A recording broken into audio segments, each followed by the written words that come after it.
Good morning, everyone. Welcome to ConstructionCast. Thank you for those of us who are joining us this morning. This morning we are looking at the Building Safety Act, which has been a massive hot topic in construction over the last few months and years, in fact. So as always, I'm your host, Annie. I'll be here. Hopefully my colleague Stuart will be in the chat. He'll be sharing any links to the recording and so on. Any technical questions, stick those in the chat box. We've got the Q&A box, so please do join in if you've got any questions for our speakers this morning. And without further ado, I'll kick straight into it by introducing this morning's speakers. We've got 4 speakers joining us this morning. Charlie Thompson of Keating Chambers, called to the bar in 2012. Charlie is a barrister with over a decade experience in the world of construction law, many years experience in international arbitration, and is regularly involved in disputes arising from major infrastructure projects around the world. We've then got Stuart MacDougald-Denton of Dialis. Sorry, Stuart, I think I might have pronounced your name wrong there. But Stuart works in private architecture practice, designing projects, houses, schools, even a recording studio, offices, research labs, all sorts of things. He ran his private practice for 5 years, but he has acted as an expert witness for the past 20 years, and he also acts as an adjudicator. Abiola Banjoko of AOP Property. She's the founder and director of her business. A chartered project manager, she had 15 years experience in the industry, previously working for councils, housing associations. She set up her company to help clients understand their obligations surrounding the health and safety of residents in the properties they have an interest in. And finally this morning, Josh Waterman, Building Safety Act Consult. He's the managing director, previously at Turner & Townsend for 10 years. He's got a wide range of experience in construction and real estate. Notably, he's recently been on the Battersea Power Station project, which was quite a complex one from a fire safety point of view.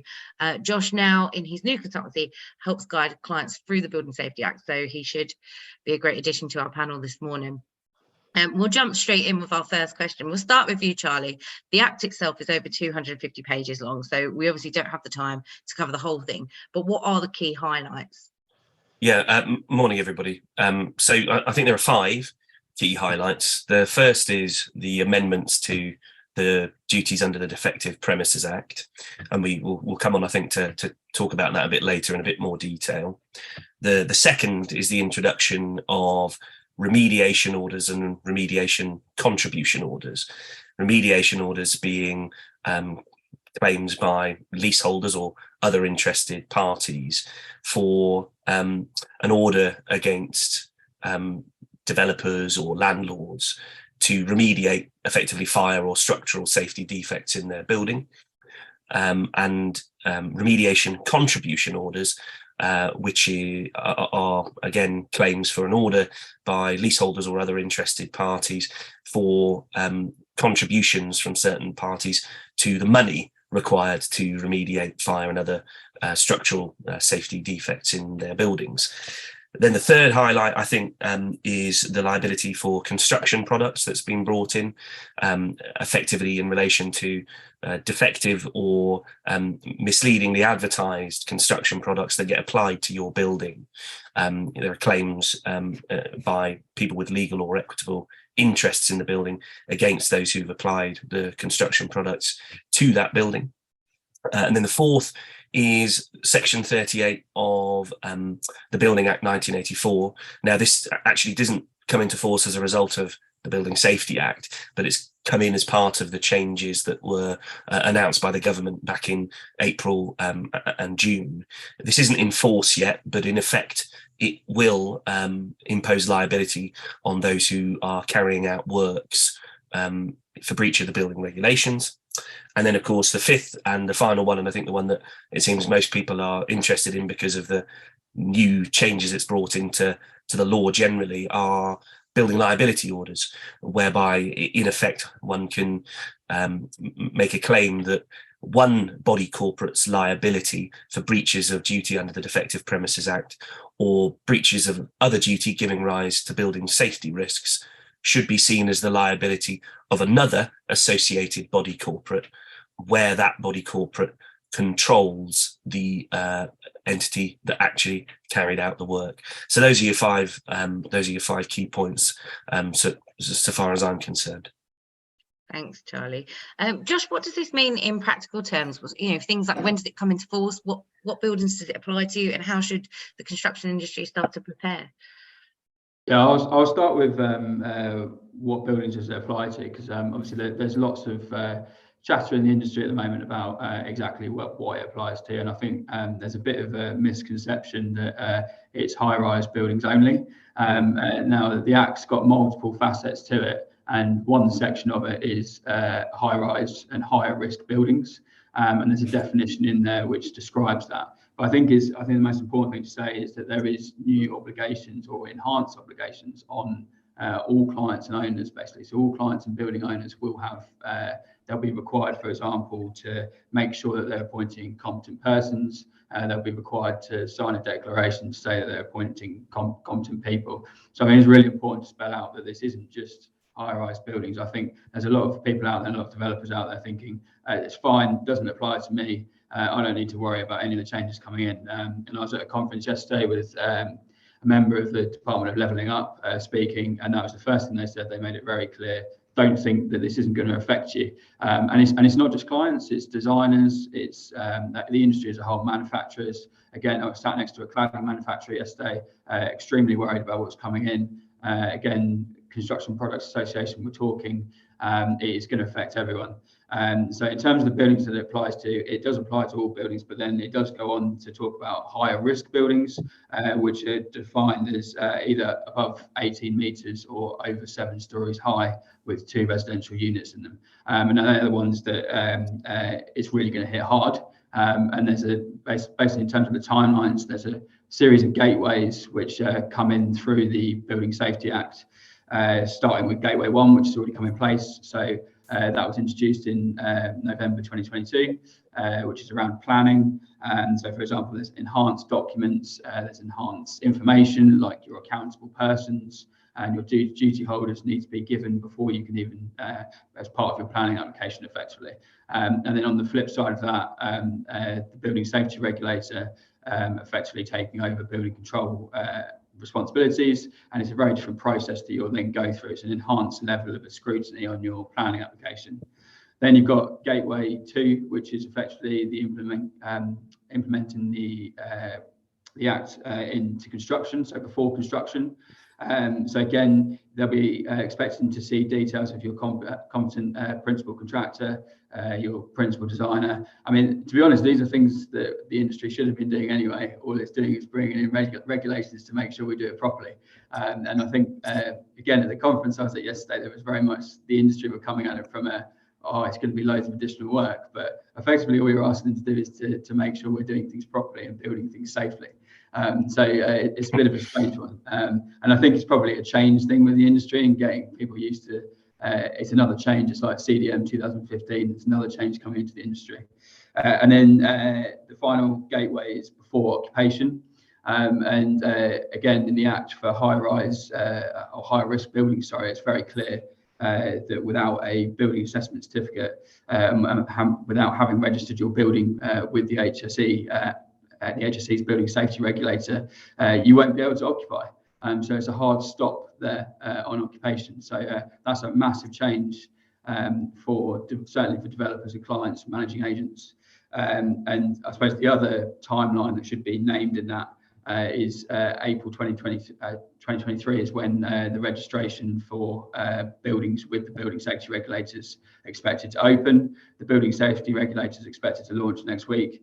And then effectively, if you're a manager or an owner of a high risk building, you'll be responsible for registering it through to November 2022.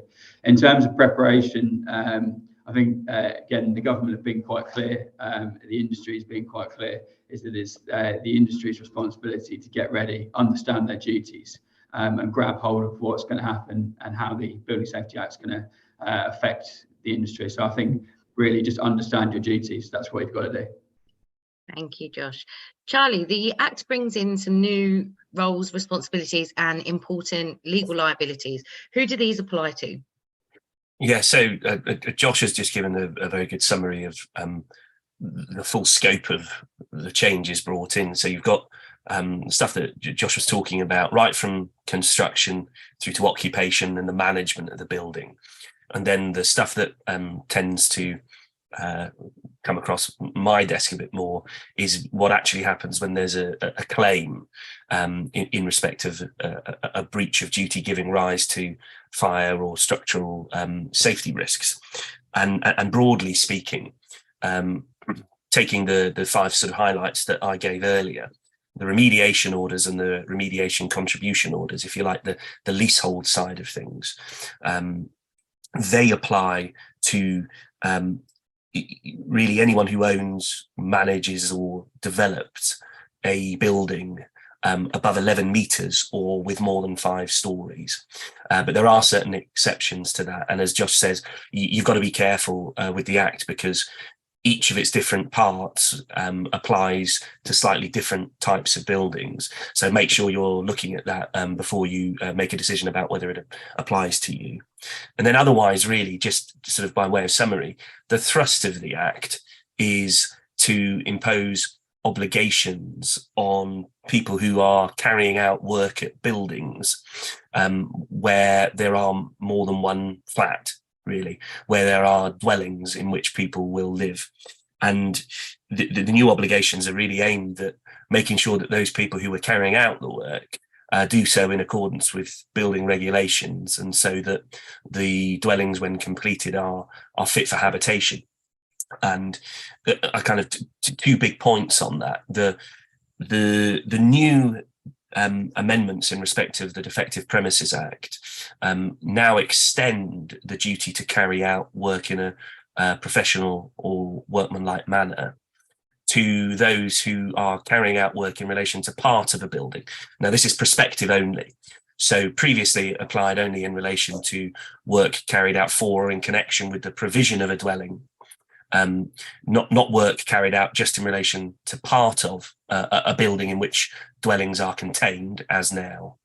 And it doesn't have to be in relation to work that actually relates to the bringing into being of that dwelling. It could, for example, now relate to maintenance work or other work throughout the life of that building once the dwellings are already in existence. And don't assume that a claim for breach of duty under the Defective Premises Act is going to be a panacea. There are still quite a few unanswered questions about the scope of the duties under the Defective Premises Act, and we might touch on those a bit later. So that's the Defective Premises Act side. And then, of course, you've got building liability orders. And in substance, they have the potential to impose an extremely wide-ranging liability on any entity that is associated with an entity that carried out work in relation to those dwellings, and has breached a duty under the Defective Premises Act, or committed some other breach, i.e. contract, tort, statutory duty, that has given rise to a building safety risk, which is a risk to the people in and around the building arising from fire or structural failure. And the building liability order allows, as I said earlier, the court, where it deems it just and equitable, to decide that the liability of one entity for breach of duty under the DPA or for a duty giving rise to a building safety risk should be the liability of another party. And it's very difficult at this stage to say what entities that will apply to, because we don't have any decision in relation to what association means yet. And there's a broad power for the court to decide that association is found where one entity controls another. But there's no more specificity to it than that. So you might be looking at control in any number of different ways, whether that's through shareholding or some other means. And then, of course, the question is, well, when is it going to be just and equitable for the court to find that a building liability order should be made? Bearing in mind, of course, that the limitation period now for claims for breach of the DPA extends back 30 years for retrospective claims. And we're already hearing stories of people receiving letters of claim saying, I don't know if I built that building. The people who were engaged by the business at the time are no longer here. And just, I think, just to leave you with a sort of a few questions on, what is required for just and equitable. Question one is, the understanding of the legal industry certainly was that this power was brought in order to catch people that set up special purpose vehicles and then fold them for the purpose of avoiding their liability. But if that's what a party's done, is it really necessary to show anything further in order to satisfy the just and equitable test? As long as you come in through the gateway of association, i.e. control, what more do you have to do? And a few questions that you might ask yourself. To what extent did the associated entity benefit from the work or the project that brought these dwellings into being? For how much of the relevant period, which starts with the beginning of the work and ends on the making of a building liability order, were the entities associated? How long ago were the relevant breaches?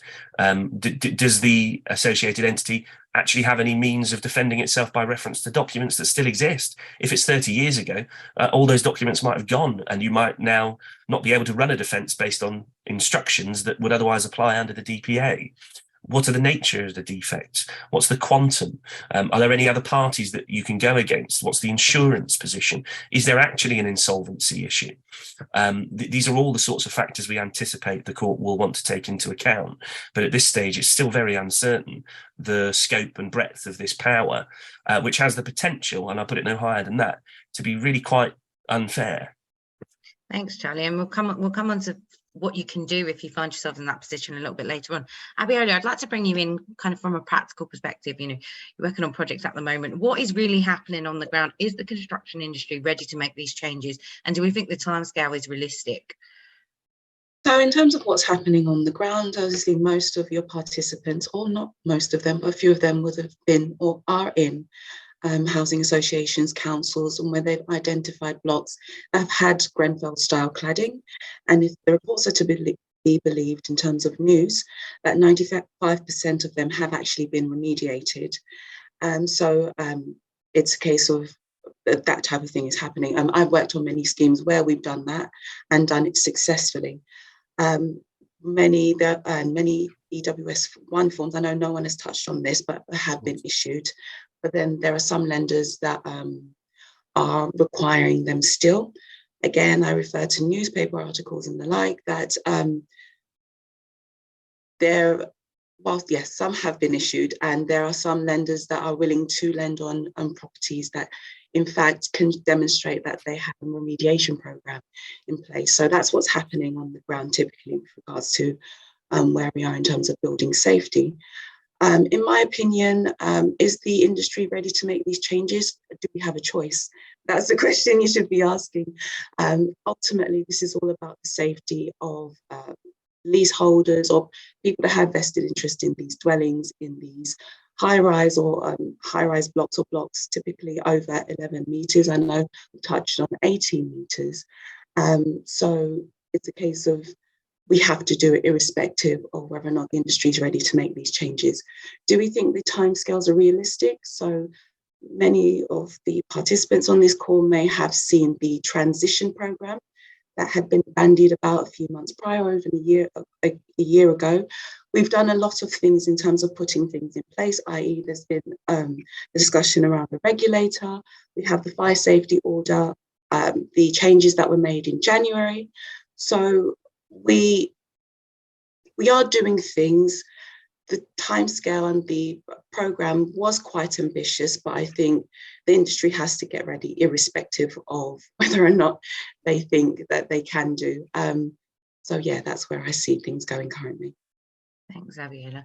Josh, do we think the Act is a good thing for the industry? There have been some questions as to whether it was even needed. Is it perhaps added a layer of confusion that we didn't need at this point?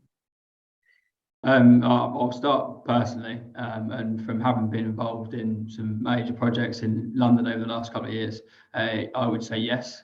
It's definitely the right thing to do. It needs to happen. It's going to be difficult for people. This isn't straightforward. It's the timescales, I think Abiola just alluded to, are tight. You're talking about, I think, the registration process. So I was reading the other day, it's about 12,500 buildings that have got to be registered before November. That's a mental statistic when you think about it, and it's just unfeasible probably. So I think there's going to be some serious conversations around timescales. and the way that this is actually implemented. But overall, eventually, I think it will be a good thing for the industry, in the fact that it will bring about more accountability, and certainly for residents, leaseholders, it's got to happen. And I think Abiola said it there. Do we have to do it? Yes, we do, I think, is the answer. I think the difficulty is that the pace that it's being done, and the way that the industry needs to react is sharp, and people really need to come to the table on this. And it's going to rely on the experts within our industry to really come to the fore, and start participating in this. There's a very much mixed bag from what I've seen from the industry approach. There's some people who are very proactive about this and want to understand it, want to understand their duties and get their heads around it. There's also people who are started putting their fingers in their ears, and I think they think, oh, it's another government thing, it might not happen. I think the government have been very clear, and I heard it again yesterday with my own 2 ears. This is going to happen. There might be some negotiations around the timescales, but ultimately it is going to happen. I think at the moment probably it is slightly confusing. I think Charlie alluded to there that we don't entirely know all the details yet. Yesterday, again, they were saying about secondary legislation coming out, secondary legislation in regards to, from a practical level, the golden thread, for example, of information. We haven't even touched on that yet, but that's another thing that developers, owners, managers have got to get their heads around. So I think ultimately, at the moment, it probably is bringing a level of confusion. We need that. And everyone said it in the room yesterday, we need that secondary legislation as quickly as possible to be able to kind of fill in the gaps and get that detail. But I think that probably the message is that it's got to happen, and it's now time for the industry. And I think, again, the government have been very clear. There's time for the industry to grab hold of this and really understand the duties and drive it forwards. So ultimately, yes, it's a good thing for the industry. It probably is confusing at the moment, and I think we're at the very start of a very long road to get to a position where we're comfortable. And I think lots of people have been comparing it to CDM 2015. CDM 2015 obviously came in. It took a while for the industry to get used to it. It took a while for the industry to understand what their obligations were and what they had to do. I think it's probably going to be the same process, if not longer, given the impact that it has. And we have to remember this is probably one of the biggest changes to the industry that most of us will probably see in our lifetimes. So it is huge. It's a massive change. So it's going to take time to get used to it. But ultimately, we've got to get to grips with it. Someone's going to have to pay for these changes. Do we think these costs are going to come from the developers? Josh has referred to CDM 2015, but CDM came in originally in 1994, and I was there. Well, in 1995 it came in, there were some sensible people like Josh who worked their way through and provided a practical, sensible service. But there was other people who regarded it as a massive paperwork exercise and box ticking exercise. And we cut down at the time reams of trees, forests of trees. But it did add quite a considerable upfront cost to either developers or clients of new buildings and the duty holders in existing buildings. But on the retrospective side, that's on the new build side of things, but on the retrospective side of fixing buildings that are already up, the government has tried to tie developers, the major developers, into the mediation promise. I think that's difficult. I'll back to that later. Disputes, but they're not all responsible for the problems that are on the buildings, and therefore I think it's putting an onerous burden on them, but maybe that's the best place to sit rather than in the government's pocket at the moment. So it'll be interesting to see how it all pans out. Absolutely. And last week, Josh, the government published a list of 11 developers who have not signed contracts requiring them to remediate buildings in need of fire safety remediation work. I think since we set up these questions, there have been a few more that have now signed.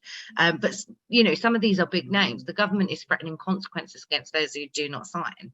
But what does that mean? And does this perhaps mean that the industry isn't as supportive of the Act as it might be?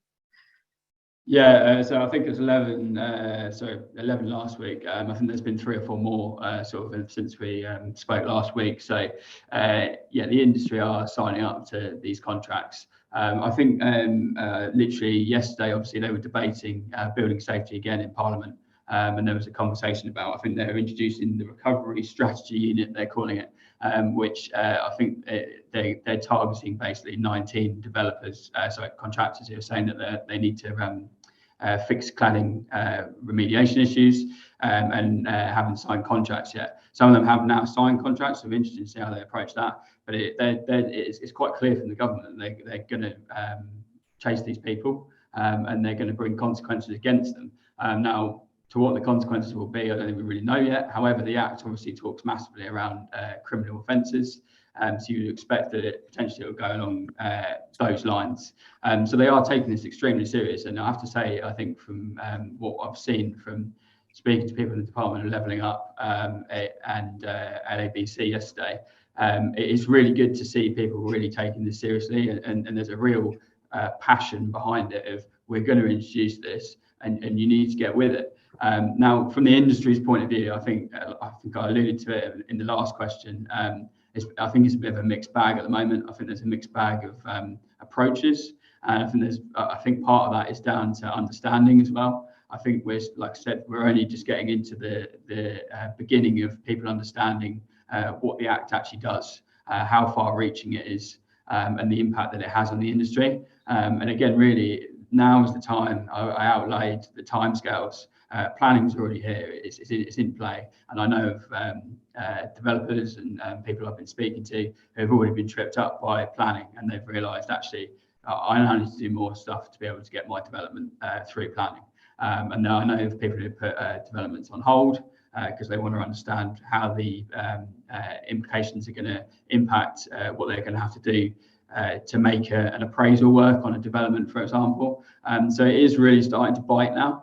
So if there's ever a time to understand it, to be honest, it's now. And companies really need to be thinking about what their approach is. And this isn't just developers or clients, this is designers, manufacturers. The whole industry needs to be thinking about what is their approach to the Building Safety Act and what are their duties and responsibilities.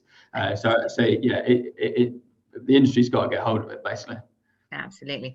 Stuart, do we think long term it's going to lead to more disputes, and what can we do to avoid that happening? I'm not sure we can avoid it. There's an inevitability there'll be more disputes. There's a raft of disputes at the moment. The government's funding of schemes for remediation, there's a clause in their contracts to get funding that they will pursue who they think is responsible for the original installation. So that's inevitably leading to a lot of cladding disputes. So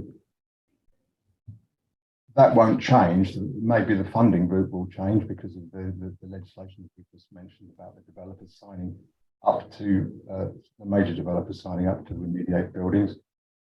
There'll still be disputes though, because they'll go after whoever they think is responsible in the courts. And currently there's been no clear decision on responsibility, and I don't think there will be, because it's all to do with the actual form of construction, because all 3 key decisions so far have been about different forms of construction and different contractual relationships. So the first one, the contractor was held responsible. The second one, the cladding subcontractor has been held responsible. And the third one, the architect's been held responsible. So, you've got somebody at the end will have to pay for it, and you'll have to have a dispute to decide where that goes. But inevitably, there's 2 other areas now that are bringing in more disputes. One will be the older buildings that didn't fall into the dispute forum before, because their contracts were past the date that somebody could be sued for. They were too old. Now we're bringing those buildings up to 30 years potentially. And on the other end, perhaps Charlie might want to give his opinion, but what happens when you carry out an audit of your building and it's unsafe under the new regulations? The cladding's unsafe, and it sits between 10 metre, the current new level and the 18 metres where you can sue under the old regulation. you know, what are we going to do? Who's going to fund remediation of that building that's now considered unsafe, but you can't really sue former construction team because it met the building regulations current at the time of construction. So there's an interesting gap between there that who's going to fund any remediation on those buildings. Absolutely. Abiola, that 30 years limit it has come up a couple of times this morning. What, in practical terms, can we do? For example, a contractor who perhaps built a building 20 years ago, as Charlie said earlier, you know, the people on the team are no longer there. There's no records. What are they going to do about it? So in terms of my experience, we found the majority of the contractors and developers have actually come to the table to have these discussions about remediating the buildings. So that's been very, very positive. They take their obligation and the duty of care for residents very, very seriously. We tend to typically have some without prejudice discussions initially because we don't want to create an adversarial environment. If they do not come, then obviously we look to engage the legal representatives that we use. As you've mentioned, Charlie spoke about the Defective Premises Act, DPA, and obviously, so that's come into effect with the Building Safety Act around clause 2, if I'm not mistaken, Charlie, and it's about extending the limit of liability from 6 years to 15 years and 30 years beyond if it's around construction related stuff. We haven't, in fact, used that with developers, but I think it's a case of developers that I have worked with are looking to do the right thing and remediate the buildings. There have been instances on projects that I've worked on where the developers are no more. So as we've said in this conversation already, we've looked to go to their parent companies, whether they may have some offshore businesses or the like, but those tend to be dead ends. So again, we will look to the government for support in this instance. I don't know if Charlie has anything more to add on to that, but in my experience, we haven't had major challenges with developers and contractors doing the right thing. Thanks, Abiola. Charlie, before I bring you in on our final question, I'll just remind everyone that we've got lots of questions coming in the chat. Do put your questions in there because we'll take a few minutes to ask those of the panel. Charlie, coming to you finally, if you want to follow up on what Abiola said, and I guess, you know, your advice as someone in the world of dispute resolution, if you think you're heading that way, you're heading into trouble, what should you be doing now to get ready? Yeah, actually, it's quite a banal answer I'm going to give you, which is don't lose sight of the starting point, because I feel that there are a raft of new changes brought in under the Building Safety Act and new potential claims, but don't assume that those are the only ones available to you or that they are going to be the solution to your problem. And the starting point, as with everything, will be looking at the contracts, the relevant contracts, if you're able to find them, that is. And the building blocks of your claim are going to be contract, tort, and relevant statutory duties in relation to the, you know, fire safety management of the property in the starting place. And that's where you need to begin looking with your claim. And don't forget that you're really going to have to look quite hard in relation to the insurance side, because a lot of the design or, you know, defects that we're talking about in relation to fire or structural safety, you might want to pursue an architect or an engineer, but the reality on the ground may be that they don't have insurance in respect of these types of building safety risk claims, certainly not in relation to changes in legislation, for example, that have brought about their liability. So keep your focus on the insurance side of those claims as well. And the other sort of big thing that it seems to me will happen is that the construction and property worlds within the litigation sphere and on the ground, I think, are going to find themselves working together a lot more, because you've got these new ways of getting bringing claims under remediation orders, remediation contribution orders, which are really leasehold or property claims and should be brought in the first tier tribunal. And on the other side, the construction claims in respect of breaches of the DPA, etc., that are required to be brought in the TCC, at least where you're seeking a building liability order. So do get the input and work together with the property side of things as well. And I think it's just remember to go back to the basics with it. Start at the beginning with the contract and tort, and then start moving on to the new regime under the Building Safety Act. There are, of course, loads of different points that one could make about how you start a claim for a building liability order and what you should include in relation to that. But that's probably beyond the scope of what we've got time for today. Absolutely. Okay, so we're going to jump into questions from the audience because we've got quite a few come through. Starting with you, Josh, and this one hopefully nice, quick, easy answer. Is it just residential and occupied buildings that it relates to, or does it affect commercial buildings? Will it affect infrastructure projects? So it's an interesting point actually, because I'm currently working on a project which has both residential and commercial in it. Which is over the limits, so it's gone into being a high risk building. So for example, if you've got retail or office within the building, but you've also got residential units or they're connected, then my understanding and the understanding that I certainly received yesterday was that yes, it is covered by the Act. And Charlie and Stuart might be able to give some more sort of specifics around the Act, but yes, they are covered. Okay, thank you. Another question we've had in, and perhaps Charlie, you can take this one. Is the registration with HSE any more different than the notification F10 and the rest? Also, if it is different, does this particular gateway apply to all buildings or just those over 11 or 18 metres? The truth is that's probably a question that's better answered by Josh or Abiola, Annie. I don't know what the answer to that is. Abiola, do you want to jump in on that one? I'm sorry to chuck that off to the other two of you there. Sorry, I just came off mute. Sorry, could you repeat the question, Annie?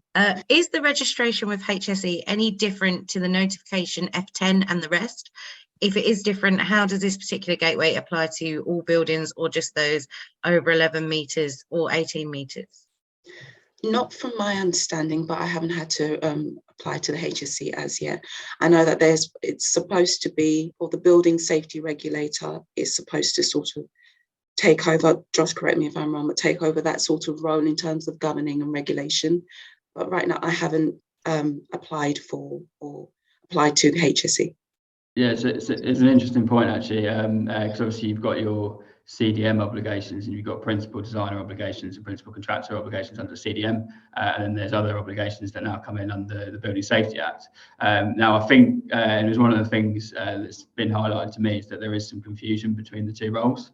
And I think it's one of the things that the Building Safety Regulator are looking to clarify for people. And I think it's another piece of that information that probably needs to have a bit more clarity around it.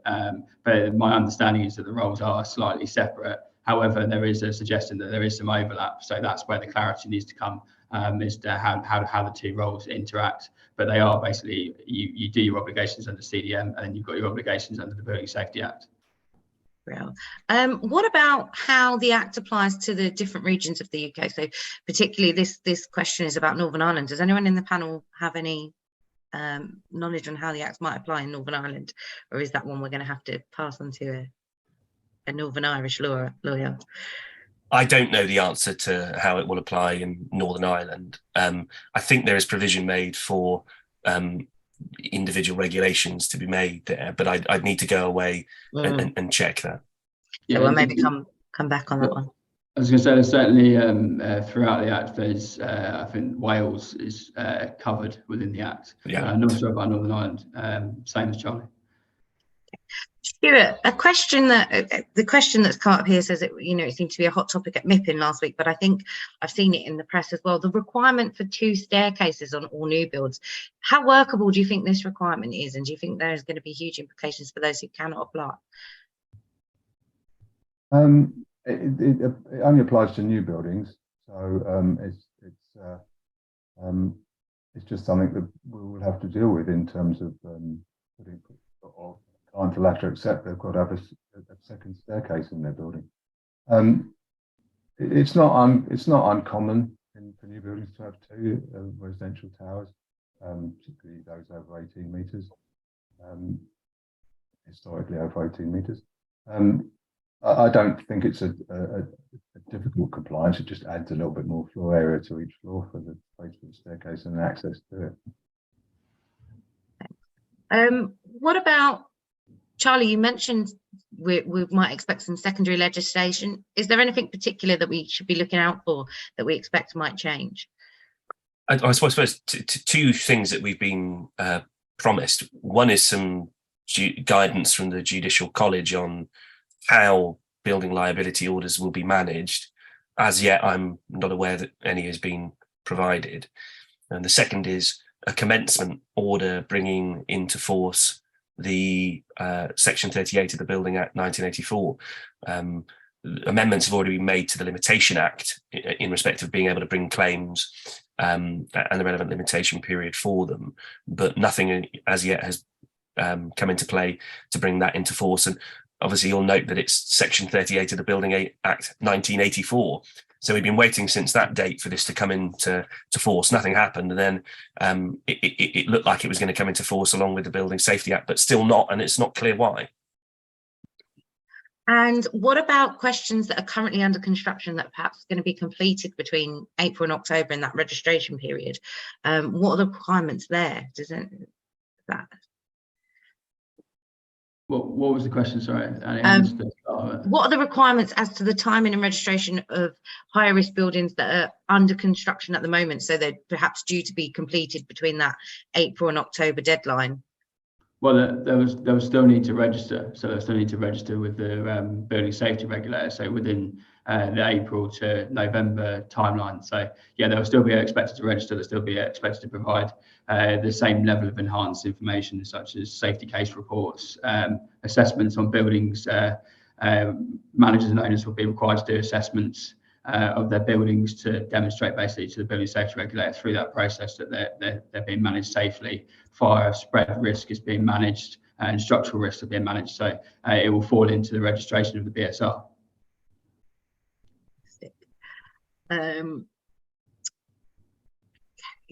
We're coming up to time. I know there's so many more questions. What I might do, if it's okay with the panel, is take a copy of all the questions and perhaps some of them to you and see if we can get some answers to add to our write-up of the session afterwards, because otherwise we could be here all morning. It seems that it is such a popular topic. So I'm gonna let our speakers go this morning. Thank you so much for joining us. It's been really, really interesting. We've had so many people online, so many questions, probably the most questions we've had on one of these sessions. So must be a great topic. Thank you, Stuart, Charlie, Josh, and Abiola. As always, the recording will be up on YouTube. There will be a write-up on our website. Like I said, I'll try and get some of these questions answered by the speakers. We'll be back next month with another topic. As always, get in touch with us at Limeside if you've got any ideas on topics, want to get involved, or anything like that. So thank you this morning for joining us, and we'll see you next time. Thank you. Thanks, guys. Yes.